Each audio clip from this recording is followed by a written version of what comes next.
With your host, Shamaya Reed. This show is designed to inspire you to live your purpose and regain your focus. And now, here's your host, Shamaya Reed. Hey, welcome to I Am Refocus Radio. We are here once again. And man, today we have another amazing show lined up for y'all. Man, we have Genevva that's going to be talking to us. And man, she goes by Jenni. And also Aaron is with her with this amazing music group. But today we're talking to Jenni. So I just want to say, how you doing this morning? Good. How are you doing? Doing awesome, man. So it looks like you're just doing some cool stuff with the music world. You got an EP recorded, and we're going to be talking all about that. But before we do that, man, we're going to talk about you. So Genevva, tell us a little bit about yourself. I grew up in the Cleveland area, outside of Cleveland, and went off to college. Then I went overseas for 2 years, and I was teaching in Vietnam. And when I came back, I stopped in Louisville to visit my parents who were living in Louisville, Kentucky at the time. And I didn't think I was going to stay. I didn't know anything about Kentucky. I just stopping by to visit them because my dad was going to school at the time in Louisville. And well, I thought I was just going to stay for the summer. And that was 10 years ago now. I've been here ever since because I met my now fiance pretty much right away. Aaron, who does the band with me, I met him pretty much right away because when I moved here, when I was coming to visit, I just wanted to hang out. It was the summertime, so I wanted to see what was going on. And I emailed some different improv groups because I love comedy improv. And one of the groups shot back right away and was like, yeah, we're having some practice. We're having a practice this Sunday. Stop on by. And Aaron was at the practice, and he just right away, I was like, oh, this guy's awesome. He has a great personality. And he said, my band's playing next weekend. His band was called Dr. Vitamin. Mm-hmm. And he said, my band's playing next weekend, and he invited everybody. And I was like, oh, definitely wanted to go because I'm a musician too, but I've always been alone. I've always been just a solo artist. And I wanted to start doing music with somebody else. And I wasn't even singing at the time. I was just writing songs. I come from a family of singers. They all have amazing voices. And I was always thought of myself more as a songwriter than a singer. My brothers and sisters grew up singing, and they have beautiful voices. So I was just going to see his band, and I wanted someone to work on songs with me.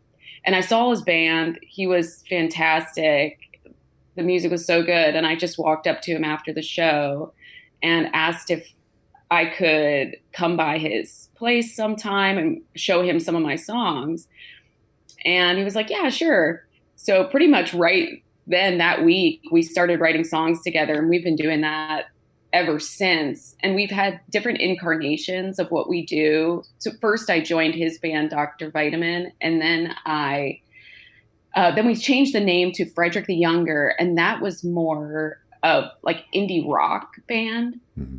And then we recently changed the name to Genevva, and it's a little softer. We call it dream folk just because I'm terrible with like naming what the music is, but we're out of that indie rock vein now, and it's more folk pop, or indie folk, however you want to call it. But yeah, it's just the two of us now. We went from having a full band to it being back to just the two of us.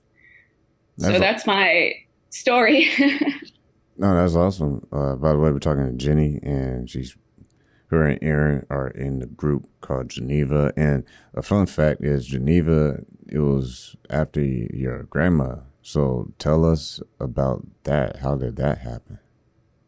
Yeah, we had our band before this, Frederick the Younger, that name just was we pulled it out of nowhere. We just needed a name. We wanted something that sounded kind of fun. And when we rebranded, we wanted something personal because that name didn't have any personal ties to us. So it's just pulled it out of nowhere. So we were thinking about names that were more personal. And I'm named after my grandma, Genevva. My name's Jenni after Genevva. And actually, Aaron's the one who thought of it because we were home visiting my family last year. And he was like, well, what about Genevva after your grandma? And I was all for it right away because I've always loved that name. And it's become a family name now. My two nieces, their middle names are Genevva. So it's kind of fun to have a female name that's passed down. By the way, we are talking to Jenni, and she's talking about her life story and also her music career. You, just like a lot of music artists, you've been busy during the COVID season. We're thankfully approaching, hopefully, the post-COVID where things are slowly getting back to normal with people getting vaccines or whatnot. But you had a project that was supposed to be an EP, and then it turned into a full-length album record. Tell us about the project Slip Away and how that process was when you were making that. Yeah, we wanted to record ourselves at home. We had never done that. We'd always just gone into a recording studio. But we wanted to figure out how to record ourselves because the recording studios were closed, and also we just wanted that we knew some of our friends who recorded themselves, and you could just produce more when you can just buy the equipment and do it yourself. But it was a really steep learning curve for us because we'd never done it. So we spent the first couple months writing the songs. Then we went out to California. My family lives out there. And we recorded it the first time at home. It was like our first go around into recording it. And it just didn't sound very good. That was probably last August. So we had to re-record it all again. And it was through just practicing recording at home, trying to get a good sound, that it took us about 4 months to finally get a good sound recording it at home. And when we started getting into the process, it started getting faster. So what we thought was going to be just, 5 or 6 songs, we're like, well, let's just keep going. Let's just see how many we can get done in a certain amount of time, until when the world started opening back up again. That was kind of like, we're like, okay, let's just stop now. Let's make this an 11-song record. And so it's exciting because now that we can record at home, that's always been my dream, is just to put out more music. Because when you go into a studio, it's so expensive. And every time you make a record, you have to wait and save up money to put out more music. So there's always like this lag in between records. And I wanted to be able to put out more music more consistently. And my first love has always been songwriting. So I'm all about just writing songs. I love writing songs. I'll be writing every day. If I have time, I'll be writing that day. So when we finished this, we already, scheduled time for us. We rented a cabin in August for us to go down and record another record. That's kind of just how I want it to be. I wanted the music to just keep coming kind of unobstructed, not limited by finances. And with that opportunity to now switch gears a little bit and basically have your own way of the process of producing songs independently without needing someone else, the middleman. With that extra money saved, did you use that for marketing and other resources to help push the new music?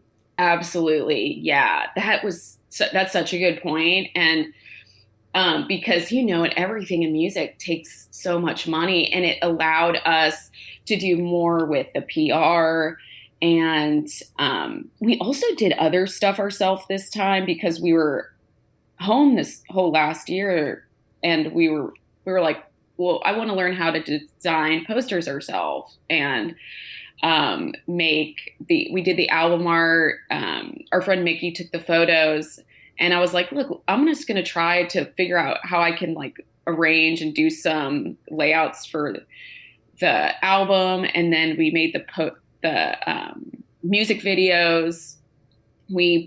Aaron bought a camera and we started making music videos. So then we saved a bunch of money, and then we could just put more money into the marketing. And we want to put more money into the merch side of it too, investing in more different creative merch to have at shows. Someone listening to this might be like, well, shoot, I don't know how to use no video camera. I don't know. Well, that's okay, because you can always learn how to do it. And that is game changer when artists can learn how to shoot their own music videos, create their own graphic design. I mean, there's nothing wrong with that. I mean, sometimes you hear people say the opposite, but I'm a fan of people trying new things and doing new things, because you might see something that the other person don't see. Right. And it's now with YouTube, and we have all this access to information. I was, to be honest, a little nervous to go into the world. I think that's why it took us so long to start doing everything ourselves, because it's like, seems like there'd be such a steep learning curve, but it goes faster than you would think. Anyone listening that wants to try to do something yourself, I say just go for it and try. It'll be hard the first time, but you pick it up surprisingly fast. And when you do things yourself, like make a music video, you can do it on your own time. So you don't have that financial burden hanging on your shoulders, trying to come up with the money, and you can relax more. And when you're relaxed and you feel more peaceful, you actually have more creative ideas. And I felt more creative this past year than I ever have before. And you also can take that extra money saved, and if it doesn't work, you can have someone edit it.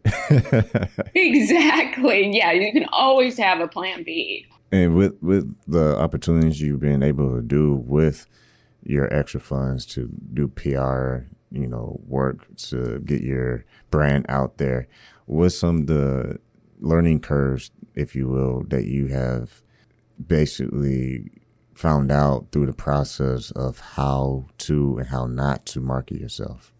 I would definitely say, as far as marketing, we live in an image-focused culture right now. So everybody's so used to seeing videos. Now with the rise of TikTok and obviously Instagram, everything is going more towards not even just images, but videos.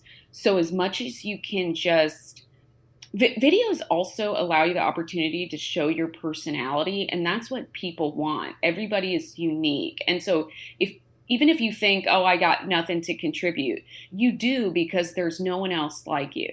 So just showing some of your personality or your aesthetic, the kind of colors you like by the photos you put up, it does so much for your music, because it rounds out the picture. Me personally, as a fan of music as well, I love listening to music and then going and finding the artists on social media, and also just loving their personality. And I can see that, I get a fuller picture of who they are, or who created this music. So going more towards video is something that we're doing now, making little short teaser videos for music that we don't make full videos for, or just making like videos, like little goofy videos or whatever you're into. And also just having a narrative is really important, kind of knowing people, we latch on to stories. So having, like, you're telling a story through your social media, and kind of having a consistent narrative of what you're about, what you're bringing to the world, kind of what your what your beliefs are, or just what you're all about. I mean, people love that, knowing right away I can see what this person is into and about. So yeah, I would just say doing more the visual side of it and just having consistency with the story you're telling. And once again, you can go check out the website, genevamusic.com. Talking to Jenni and also her partner Aaron is part of the group as well. When you see the opportunities that people are starting to notice, because like I said earlier in the show, things are slowly, hopefully, opening up because of the vaccine with COVID.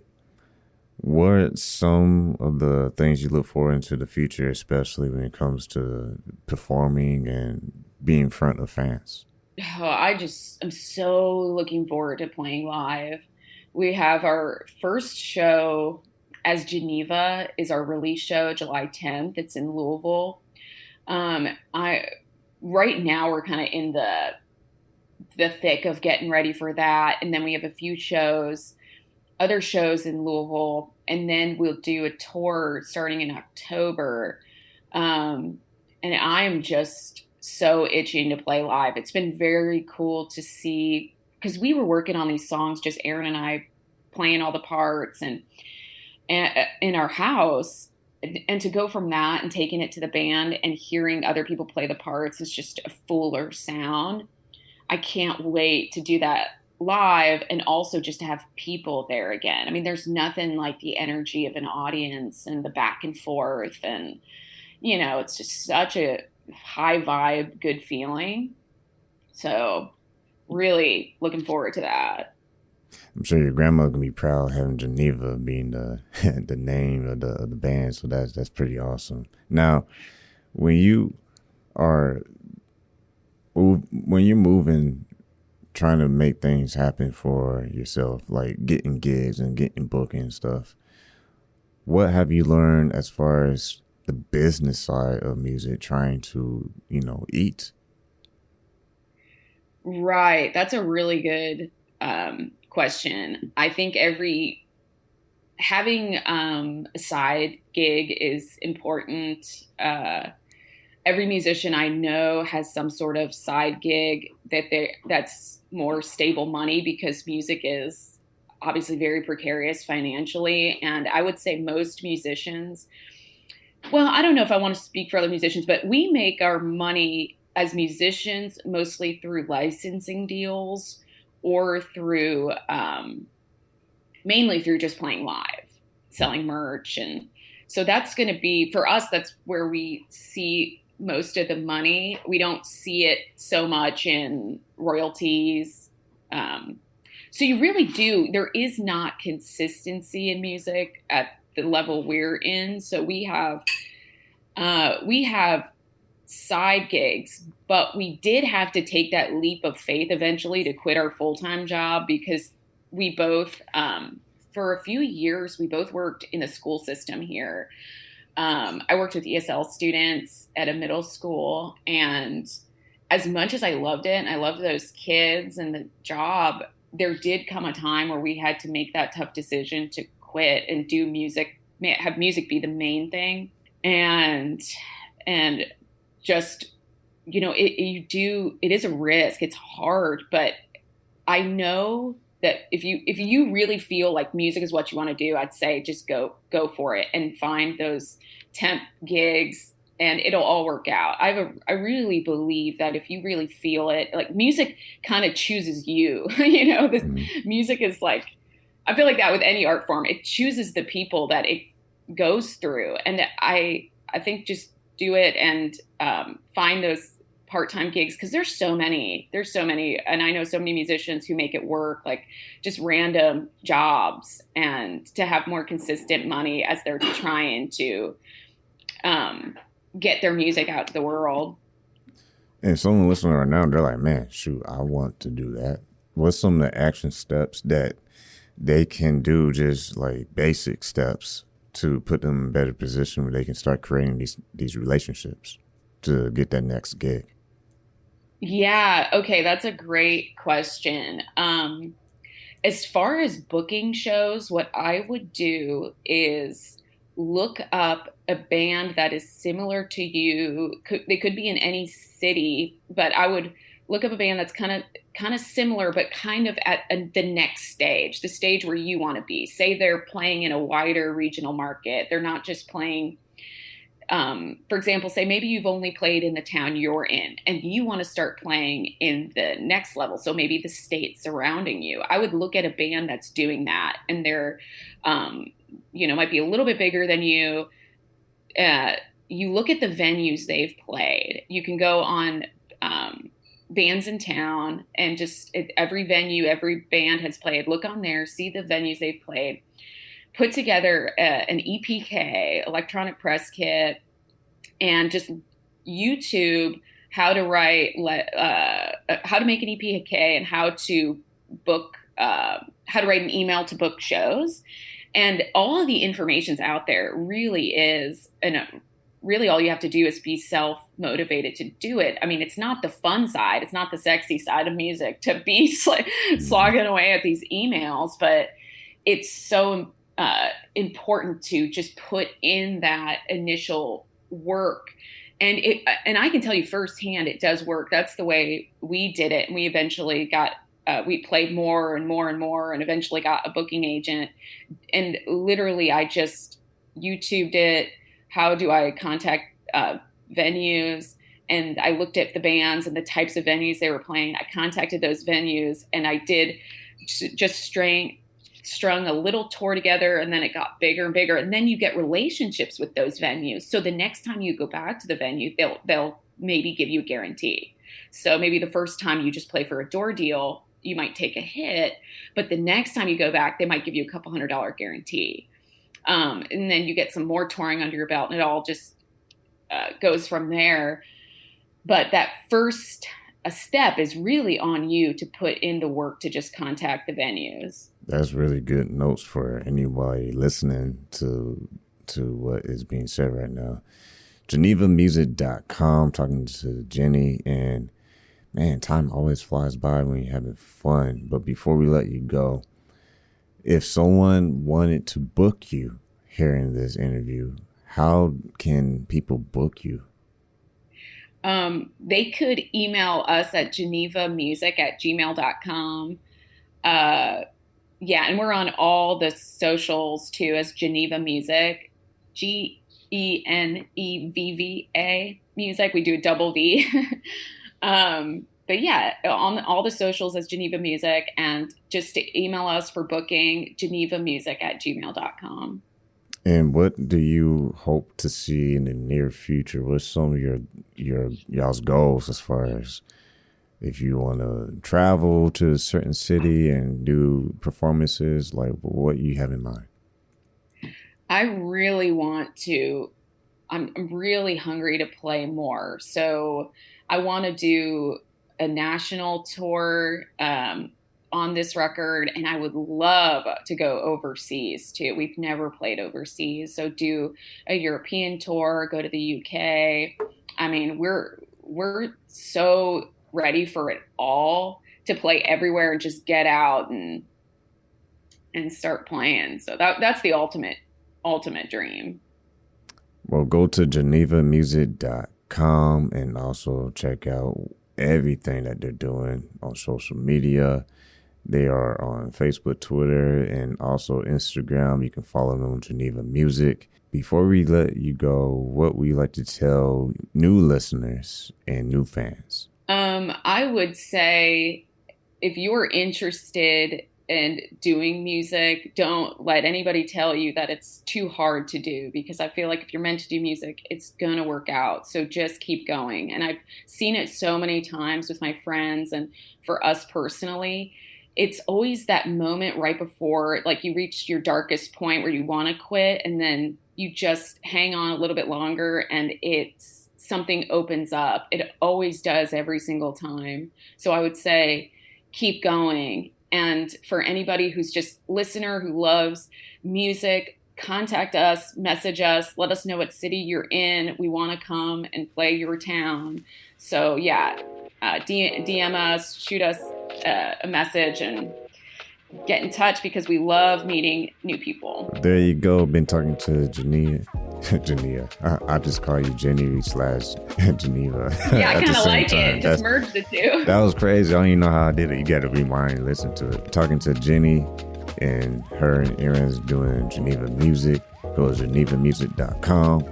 And thanks for being on Iron Refocus Radio today. And like we say on every single show, y'all know the drill. Keep God first. Stay focused. And peace.